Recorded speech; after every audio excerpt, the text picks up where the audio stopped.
కలిసి ఉమ్మడిగా సంయుక్తంగా ఈ యొక్క ప్రజా వ్యతిరేక వైఎస్ఆర్ కాంగ్రెస్ పార్టీ ప్రభుత్వానికి వ్యతిరేకంగా పోరాటాలు చేస్తున్నారు. దాన్ని స్ఫూర్తిగా తీసుకుని గతంలో జిల్లా స్థాయిలో అటు తెలుగుదేశం జనసేన ఉమ్మడి ఆత్మీయ సమావేశం జరుపుకోవడం జరిగింది. అదేవిధంగా ఈనాడు జనసేన జిల్లా అధ్యక్షుడు మనుక్రాంత్ రెడ్డి గారిని అదేవిధంగా జనసేన నాయకుల్ని ప్రత్యేకంగా కలిసేదానికి రాబోయే రోజుల్లో తెలుగుదేశం జనసేన ఉమ్మడిగా ఏ కార్యక్రమాలు చేపట్టాలా, ప్రజల్లోకి ఇంకా ఎంత బలంగా వెళ్లాలా, ప్రజల ఆకాంక్ష అయితే ఉందో తెలుగుదేశం జనసేన కలయిక అనేది రెండు పార్టీల కలయిక కాదు. మామూలుగా రాజకీయాల్లో రెండు పార్టీలు మూడు పార్టీలు కలిసి ఎన్నికల్లో వచ్చి ప్రజల ముందు మాది ఉమ్మడిగా కలిసి పోటీ చేస్తున్నామని చెప్తారు. కానీ ఆంధ్రప్రదేశే కాదు ప్రపంచంలో ఉండే తెలుగు వాళ్ళందరూ ఆకాంక్ష తెలుగుదేశం జనసేన కలిసి పనిచేయాల. అందుకే ఈ తెలుగుదేశం జనసేన పుట్టుక కలయిక అది రెండు పార్టీల కలయిక కాదు, ప్రజల ఆకాంక్ష మేరకు జరిగింది. అదేవిధంగా భవిష్యత్తులో సంక్రాంతి పూర్తయిన తర్వాత నెల్లూరు రూరల్ నియోజకవర్గ స్థాయిలో తెలుగుదేశం పార్టీ జనసేన ఉమ్మడి కార్యకర్తల సమావేశం ఉంటుంది. అది పూర్తయిన తర్వాత డివిజన్ స్థాయిలో, అది పూర్తయిన తర్వాత బూత్ స్థాయిలో, ఈ నెలాఖరు కల్లా క్షేత్ర స్థాయిలో అంటే పోలింగ్ బూత్ పరిధి నుంచి నియోజకవర్గం దాకా ఎక్కడికక్కడ క్షేత్ర స్థాయిలో తెలుగుదేశం జనసేన కలయిక ఆత్మీయ సమావేశాలు ఉంటాయి.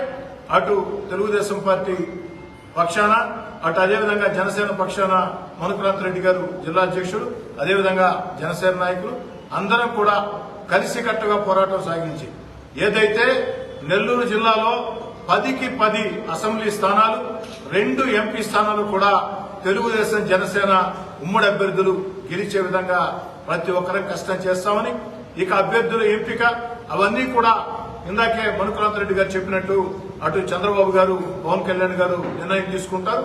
చంద్రబాబు నాయుడు గారు పవన్ కళ్యాణ్ గారు తీసుకున్న నిర్ణయాన్ని నెల్లూరు జిల్లాలో ఉండే ప్రతి తెలుగుదేశం జనసేన కార్యకర్త నాయకుడు శిరసా వహించి పూర్తి స్థాయిలో ఈ జిల్లాలో గత ఎన్నికల్లో ఏదైతే YSR Congress party clean sweep ఏ విధంగా చేసిందో ఈసారి జరిగే ఎన్నికల్లో 10కి 10 ఎమ్మెల్యే స్థానాలు 2 ఎంపీ స్థానాలు తెలుగుదేశం జనసేన క్లీన్ స్వీప్ చేయబోతుంది. మరో 2 నెలల్లో ఎన్నికలు జరగబోతున్నాయి. ఈ యొక్క ఎన్నికలు జరిగిన వేళ ఆ కౌంటింగ్ రోజు సాయంకాలం నేను చెప్పిన మాటలు యథాతథంగా ప్రజలందరికీ కూడా తెలుస్తాయి. ప్రజల్లో ఒక బలమైన వ్యతిరేకత, ఈ రాష్ట్రంలో వైఎస్ఆర్ కాంగ్రెస్ పార్టీ ప్రభుత్వాన్ని గద్దె దించాలా అన్న బలమైన ఆకాంక్ష ప్రజల్లో ఉంది. అటు నేను గాని మనుక్రాంత్ రెడ్డి గారు గాని లేదా మా క్లస్టర్ ఇన్ఛార్జీలు, డివిజన్ ఇన్ఛార్జీలు, బూత్ ఇన్ఛార్జీలు, అదేవిధంగా మన సుజయ్ ఎవరైనా సరే జనసేన నాయకులు కావచ్చు, తెలుగుదేశం నాయకులు కావచ్చు, క్షేత్రస్థాయి జిల్లా స్థాయి దాకా ఎక్కడికక్కడ ప్రజల్లోకి వెళుతూ ఉంటే ప్రజలు చెప్పే ప్రతి మాట, ప్రతి ఒక్కరి నోట వచ్చే మాట ఈసారి తెలుగుదేశం జనసేన కొట్టేస్తాం అన్న భావన ప్రజల్లో విస్తృతంగా ఉంది. అంటే దాని అర్థం ఈసారి తెలుగుదేశం జనసేనకి వేస్తామంటే దాని అర్థం గతంలో వేయలేదని. ఆ మాట బలంగా వినపడుతూ ఉంది ఎక్కడికక్కడ. నిన్న సాయంకాలం నేను ఒక్కడే ఒంటరి కార్యక్రమం భాగంగా వెళుతూ ఉంటే కరెంట్ ఆఫీస్ సెంటర్లో ఒక 5-6 మంది యంగ్స్టర్స్ వచ్చి ఏం డోకాలేదు సార్, ఏం ఆలోచించి ఇవ్వకండి, మేమంతా జనసేన, మేమంతా పవన్ కళ్యాణ్ గారి అభిమానులవి, మేమందరం కూడా కష్టపడి పనిచేస్తాం. అంటే వాళ్ళు ఎవరో కార్యకర్తలు కూడా కాదు, అభిమానులు. అంటే అంత భావన ప్రజల్లో బలంగా ఉంది. వైఎస్ఆర్ కాంగ్రెస్ పార్టీ ప్రజా వ్యతిరేక చర్యలకు వ్యతిరేకంగా ఏదైతే ఆ యొక్క ప్రజా వ్యతిరేక చర్యలు చేస్తూ ఉన్నారో దానికి వ్యతిరేకంగా ప్రజా ఉద్యమాలు అటు తెలుగుదేశం జనసేన మరింత ఉధృతంగా చేస్తుంది.